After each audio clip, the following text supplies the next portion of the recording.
Madame, mademoiselle, monsieur, bonsoir. Le défi de la vérité de François reçoit ce soir Arnaud Hubinski. Bonsoir monsieur. Vous êtes essayiste, mathématicien, vous êtes auteur d'une thèse doctorale sur la philosophie politique. Toute votre vie a été axée manifestement sur cette recherche de vérité. Et aujourd'hui, la vérité, on ne l'a pas. Non, on ne l'a pas, elle est interdite même.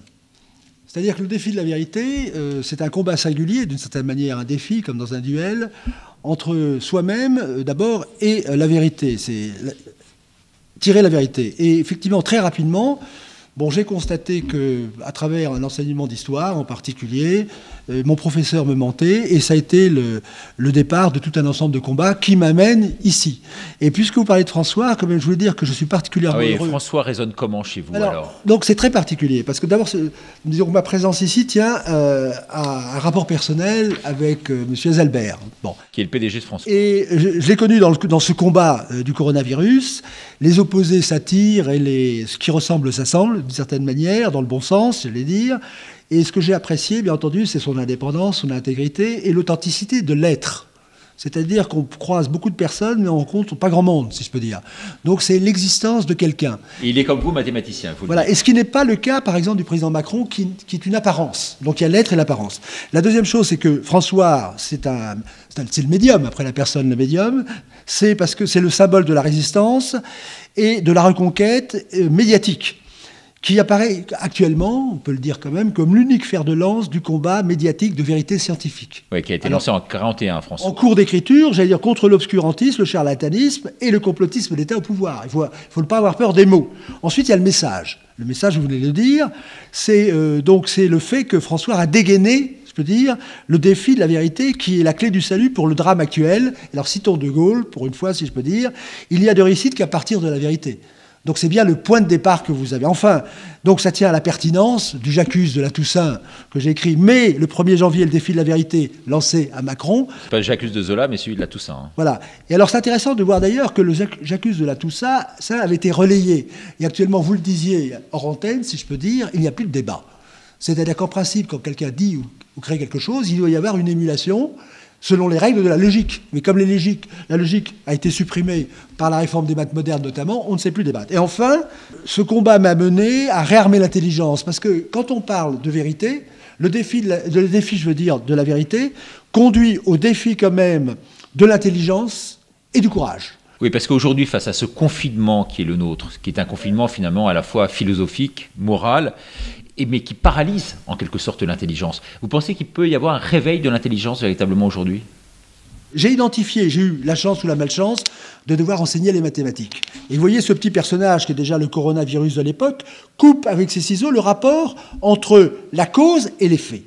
Et j'ai vu ce travail de destruction des élèves, on a eu le temps pour prendre, et j'ai vu que les mathématiques modernes, qui n'étaient pas reconnues comme le traitement des mathématiques, déjà on promettait, comme pour le virus, on laissait l'espoir, grâce aux mathématiques modernes, tout le monde sera polytechnicien, et en fait on introduisait des virus dans le cerveau pour empêcher d'acquérir cette méthode scientifique. Alors je vous rassure quand même... C'est une démarche préparée de longue haleine. Longue haleine, où je décris, on peut dire, le meilleur des mondes, tout ça, j'ai même mesuré donc à l'époque.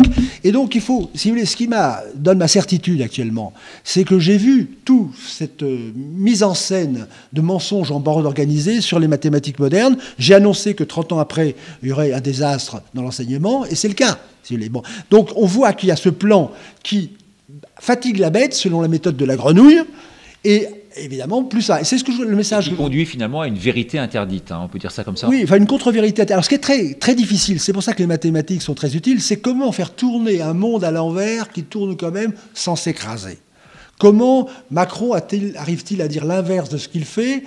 Mais c'est ce qui sidère l'intelligence. Et je tenais à dire que ce n'est pas en se soumettant, si vous voulez, à cette idée, restez, vous n'aurez le droit de sortir et de vivre normalement que quand j'aurai fait tout ce que vous me dites. Ça, c'est le conditionnement opérant. C'est-à-dire qu'il faut tout de suite, c'est comme le coup du perroquet que connaissent bien les brigands, si vous voulez, c'est que quand vous êtes serré par la police, c'est dès le départ qu'il faut sortir. Donc il faut sortir du confinement tout de suite, parce que plus le temps passe, plus l'oppression, le confinement se renforce, et plus il voit que vous supportez, c'est comme le violeur, c'est plus... Oui, mais c'est quand même très compliqué, parce qu'on voit tester, tracer, isoler, ça c'était quasiment la phase 1, maintenant c'est emprisonner, piquer, vacciner, la phase 2. Comment voulez-vous sortir finalement de cette oppression ? Alors, moi, je vais vous donner, alors bon, mon arme, c'est la vérité, si je peux dire, puisqu'on est bien, la vérité, je voudrais ajouter l'intelligence, si possible, et le courage, c'est que, contrairement à ce qu'on pense, c'est plus on frappe fort, moins on prend de risques. Ah oui. Mais oui, il faut frapper la tête. Il se trouve que je suis déjà passé devant la 17e chambre, c'est pas le lieu d'en parler, puisque j'ai gagné le plus gros procès en contrefaçon littéraire, mais j'ai vu comment la cuisine se faisait, et là, il se trouve que j'ai pris la liberté, si je peux dire, la liberté, dès le 28 avril, de faire cette lettre qui accuse tout de même le président Macron de crime pandémique, la tête de la pieuvre. Bon, en disant, le crime est attesté, parce que... il faut... C'est un mensonge d'État, en quelque sorte. C'est un crime d'État. Il y a un mensonge aussi d'État, si vous voulez. Il y a une duplicité, il y a une mise en scène. Il faut être très simple. Moi, tout mon travail en mathématiques, ça a été la simplicité. Il faut arriver à la simplicité, parce que justement, l'embrouille, c'est la complexité. Là, la simplicité, elle est simple. Le mot « traitement » a été supprimé. C'est aussi bête que ça. C'est-à-dire que ce qu'a fait le président Macron, c'est faire l'inverse exactement de ce qu'il devait faire. C'est facile à comprendre. Et c'est ce que n'est pas arrivé à dire le professeur Perron que vous avez eu. Quand il écrit un livre qui s'appelle « Quelles fautes n'ont-ils pas commis ?»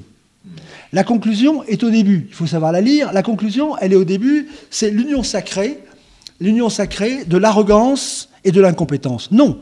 Nous avons affaire à des gens hyper compétents qui nous mènent par le bout du nez. C'est la pièce de théâtre qu'est allé voir Macron le 7 avril. Lorsqu'il osait dire le 7 avril, avant de déclarer la guerre le 16, et de dire « sauver les vies, quoi qu'il en coûte », il faut traduire à l'inverse « sauver des vies, quoi qu'il en coûte »,« sauver le vaccin, quoi qu'il vous en coûte ». C'est la langue d'Orwell. Il faut bien, chaque fois... Et vous le dites du reste, Macron est véritablement un magicien, on peut dire ça comme oui, ça. Je suis le seul, excusez-moi, mais il faut en citer, à avoir décrit le modèle Macron dans mon livre « Macron, le président ventriloque, la figure du roi et la magie politique ». C'est-à-dire que c'est le système de Cyrano. C'est-à-dire que vous prenez la langue de quelqu'un et vous la retournez contre lui. Et il est complètement sidéré. C'est l'histoire de Marine Le Pen. Bon. Et donc, je rappelle quand même cette phrase avec des décisions, très on le dit aux importante. téléspectateurs, qui sont actées, mais des décisions qui ne sont jamais contestées. Donc là, il y a une magie quand même, une magie politique. Eh bien, c'est la magie. Et moi, mon message, il est simple. Vous disiez sauver l'intelligence. Il y a un écran entre l'intelligence... La vérité, c'est quoi ? C'est l'adéquation entre ce qu'il y a dans l'esprit et la réalité, et l'adéquation avec la logique. Ouais. Sinon, c'est qu'on est fou. Mon premier livre, qui est celui-là, ce qui m'a fait pourtant, il fait l'inverse exactement de ce qu'il dit. Oui, mais c'est ça le génie, si vous voulez. C'est d'arriver... Les gens, le commun des mortels ne comprend pas. Ouais. Je vous aime, je veux être président. Mais il vous déteste. Mais il a raison quand il dit qu'il veut être président. Et dans ce livre, la première remarque que j'ai eue d'un de mes lecteurs, c'est « grâce à vous, je sais que je ne suis pas fou ». C'est-à-dire que, déjà dans ce livre, je l'indique, les mathématiciens disaient c'est pas possible, ce ne sont pas des mathématiques modernes, il n'y a pas de mathématiques modernes, il y a des mathématiques tout court. Bon.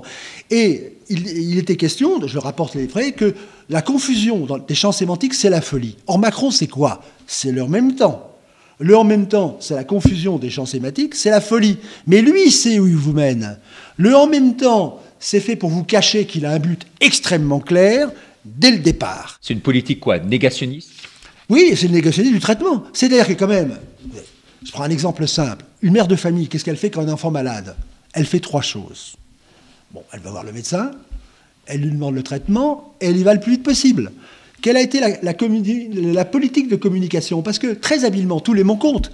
Quand le gouvernement vous dit « c'est une gestion de crise », non, c'est pas une gestion de crise.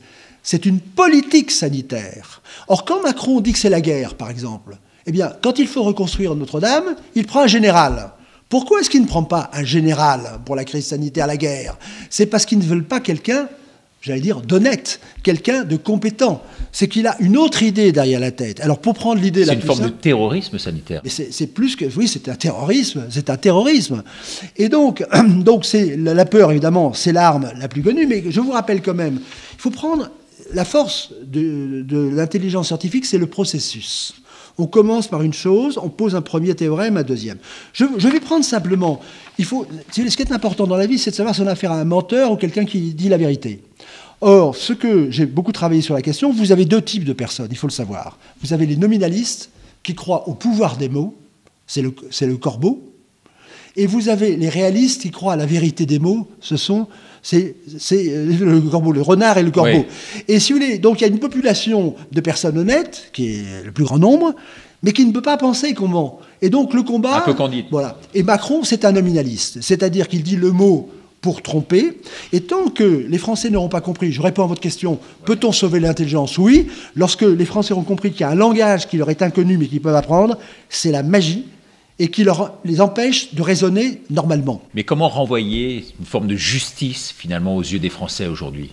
Écoutez, c'est très compliqué. Je vais donner un exemple. Moi, j'ai fait la démonstration que j'ai posée, qui n'a pas été contestée, du 28 avril, qui a d'ailleurs été portée par les Gilets jaunes à l'Élysée, qui n'ont pas répondu, dans laquelle il y a effectivement cette accusation de Macron comme la tête de la pieuvre qui tue, mais il y a le raisonnement sur l'établissement du crime. Le crime, je reviens, on ne le dira jamais, c'est que, j'ai parlé de la mère de famille, quand vous avez un gouvernement qui demande aux parents, à tout le monde, de faire l'inverse de ce qui est fait depuis Hippocrate, c'est-à-dire... Les troisièmes, les fameux troisièmes. Les troisièmes, c'est ça. C'est médecin, malade.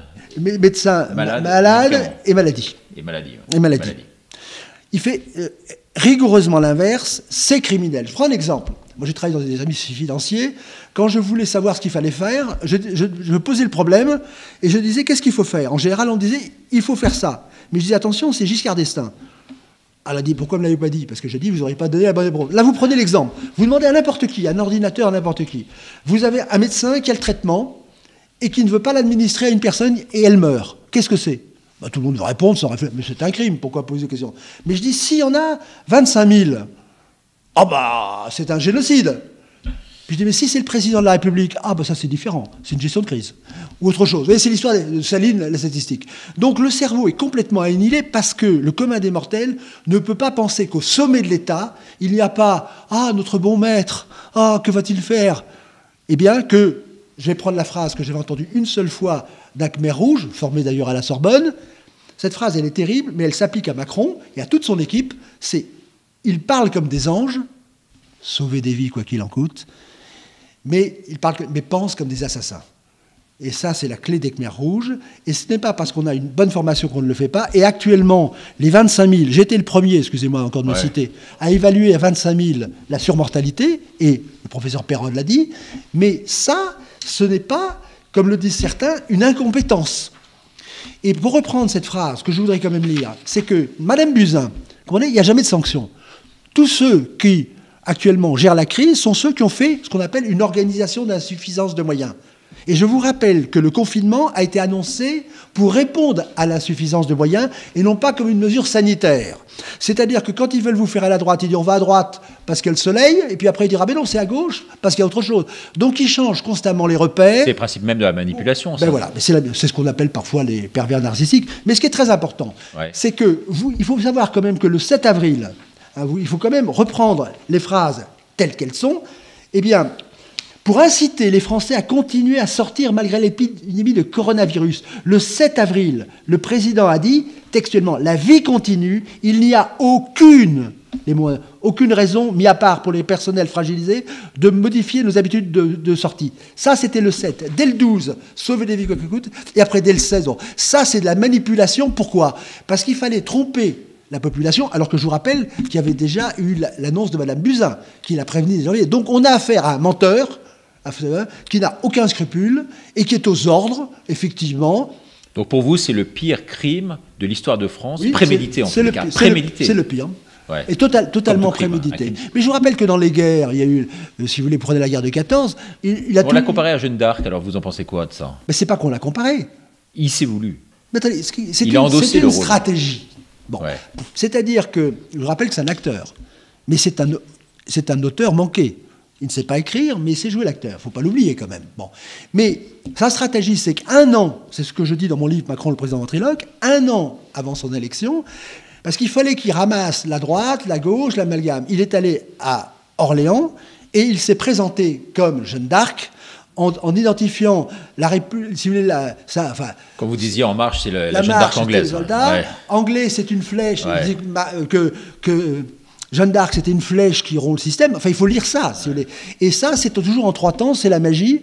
Premièrement, on prend une chose ordinaire, bon, c'est une célébration de la... On en fait quelque chose d'extraordinaire, c'est que ça devient la République en marche, et puis après, on en sort président. Donc, c'est la magie. Mais face à c'est la question que se posent les téléspectateurs en vous écoutant, sur le constat, et ils partagent entièrement. Je pense que les réactions sont très nombreuses à ce que vous dites. Vous avez un profil atypique qui doit vraiment plaire. Mais face à cette déraison à la fois intellectuelle et présidentielle, qu'est-ce que vous prenez, vous qui êtes un mathématicien? Qu'est-ce qu'il faut faire pour revenir finalement au centre du débat aujourd'hui? Eh bien, comme disait Macron, justement, c'est une chose qui vient de loin. C'est-à-dire que vous avez la France, qui était le premier royaume du monde, et qui est, avec le rayonnement, la fascination qu'a exercé la France depuis d'ailleurs le haut Moyen-Âge. La grande nation, c'était la France, c'était la Chine de l'Occident. Et alors, ce qui est extraordinaire, alors ce qui est appelé les Lumières, en fait, les Lumières, c'est l'obscurité. C'est-à-dire que si vous lisez Voltaire, le siècle des Lumières, ou de la Lumière, c'est le siècle de Louis XIV. Et donc, après, il y a les Anglais qui rentrent dans le système, c'est de l'entrisme, et les Lumières, ce sont les Lumières des idées anglaises. Vous n'êtes pas franc-maçon, vous. Et mieux que ça. Bon. Mais l'idée qui est importante, c'est que tout est langage, et les Français sont mal à l'aise actuellement, sont malheureux, parce qu'ils ont un système de gouvernance, on peut dire, qui est contraire à ce qu'ils sont. Je vous rappelle quand même que la France vit encore de Louis XIV par le luxe d'un côté et le tourisme. Bon, on en est là. Et donc, qu'est-ce qu'il faut faire? Il faut inverser, faire exactement l'inverse de ce qu'a dit Macron, faire en vrai ce qu'il a fait en faux, et il faut retrouver notre langue, si vous voulez. Et à partir de cela, il faut reconstruire, retrouver, que la France se retrouve elle-même. C'est ça l'idée de base. Mais vous sentez monter aujourd'hui une révolte populaire? On a du mal à l'apercevoir. On a du mal à prendre la température. Non, parce que les éléments de sondage, on les connaît. Les sondages sont complètement inféodés à des proches du président de la République. Donc les sondages sont dénaturés. Donc la température des Français, la prise de température à travers les sondages n'existe pas. Dans la rue, on ne voit rien puisqu'on ne peut pas sortir. Donc vous sentez comment monter cette colère, poindre un peu cette révolte? Il y a les mathématiques quantitatives et les mathématiques qualitatives. Bon. Il faut bien savoir les deux. Bon. Le 1 et le nombre des nombres. C'est-à-dire que moi, je sens très très bien, moi je prends ma coiffeuse, si je peux dire, elle a très bien compris. Mais c'est quand vous montez que plus personne ne comprend rien. Et alors, l'idée que ça monte, c'est l'idée de la révolution, etc. Mais je veux dire que le bon peuple, si je peux dire, qui travaille, il comprend les choses. Pas tous. Mais quand vous montez, quand vous avez des personnes qui occupent des positions, je vais citer personne. Je prends par exemple un médecin qui m'a demandé d'écrire un livre. Je dis, écoutez, est-ce qu'on pourra dire la vérité? Il dit non, c'est pas possible. Bon, ceux qui occupent des positions, je cherche un avocat désespérément pour attaquer Macron pour crime contre l'humanité. Il y en a un premier, un deuxième, un troisième, puis finalement ils arrêtent. Pourquoi? Parce qu'on peut les comprendre, ils veulent rester dans leur zone de confort. Mais le peuple est prêt, mais ce qu'il faut, c'est ce qu'il y avait au Moyen-Âge. Pourquoi est-ce qu'il y avait une noblesse? Parce que le courage, c'est 2% de la population, si je peux dire. Donc là, c'est une invitation que je fais aux élites. Et le lieu du combat, c'est plus les châteaux et compagnie, c'est le langage. C'est-à-dire que nous devons gagner par le langage, en ayant le langage plus fort que celui de Macron, c'est-à-dire qu'en démasquant Macron, en montrant son système de duplicité magique, eh bien, j'allais dire, si c'est bien fait, c'est ce que je m'attache à faire, il est mort. Donc d'après vous, le changement viendra véritablement par les forces de l'esprit et par une intelligence collective qui doit se dessiner à un moment ou à un autre. Collective, je veux dire, de ceux qui suivent, mais l'intelligence au départ, elle est collective quand on se réunit, mais il faut se mettre en avant. Et il faut une démonstration. Et c'est pour ça qu'ils ont détruit l'intelligence dès le départ, pour arriver meilleur. Alors, je veux dire une chose très importante. Si j'ai fait cette démonstration dans laquelle, normalement, un président de la République qui est accusé de crime, il doit poursuivre. Pourquoi est-ce qu'il ne poursuit pas? Bon, la première réponse, c'est qu'il n'en est pas capable. C'est-à-dire que, évidemment, vous avez des CRS, vous avez une armée, vous avez une force atomique, oui. Mais tout un bouclier, quand même. Mais l'œil du crocodile, c'est que c'est sa légitimité. Sa légitimité, c'est qu'il est censé être président au service du bien commun, et il ne l'est pas. Si vous mettez en lumière, comme je l'ai fait, bon, mais faut-il encore que les choses soient reprises? Le fait qu'il trahit sa mission, il n'est plus rien. Or, le fait qu'il n'ait pas poursuivi, maintenant le temps est passé, depuis le 28 avril, ça veut dire, c'est la première réponse, qu'il n'en est pas capable. Donc il faut il faut le crime de Macron fait qu'il n'est plus éligible parce qu'il n'est plus au service du bien commun. La démonstration était vraie et la démonstration repose sur le terme négationnisme présidentiel. En niant, il l'a dit quand il est allé voir Macron. Qu'est-ce qu'il a dit ? Oh, je m'occupe du traitement, pense qu'à ça. Il ne l'a pas fait. C'est-à-dire qu'il avait bien dit à l'époque qu'il y avait plusieurs possibilités. Il a éliminé toutes les possibilités. Vous le savez comme moi, tout le monde le sait. Il faut bien dire le maître mot, le traitement existe. Et si, puisque le traitement existe, le confinement n'a pas lieu d'être, le masque n'a pas lieu d'être. C'est-à-dire, c'est comme dans le Midi, il y a des vipères. On se promène. On sait qu'il y a l'antidote. On fait attention dans les pierres. Et vive la liberté. Vive la liberté. Bah, écoutez, merci infiniment Arnaud c'est moi qui vous remercie d'être venu sur ce plateau. J'imagine que les téléspectateurs seront extrêmement nombreux à réagir par rapport à cette émission et à votre invitation ici sur ce plateau. Réarmer l'intelligence, ils verront les documents parce qu'on ne peut pas tout dire, mais la liberté, c'est la liberté du défi auquel on répond par l'intelligence sur le terrain du langage et par le courage.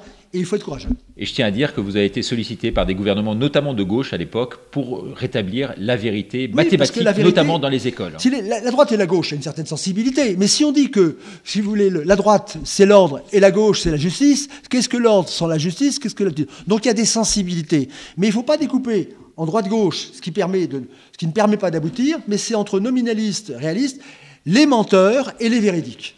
Et je suis là parce que vous faites partie des véridiques. Merci infiniment, merci à vous de nous avoir suivis, à très bientôt pour un nouveau Défi de la vérité, une émission toujours aussi passionnante, vous voyez. Merci, à bientôt, au revoir. Merci.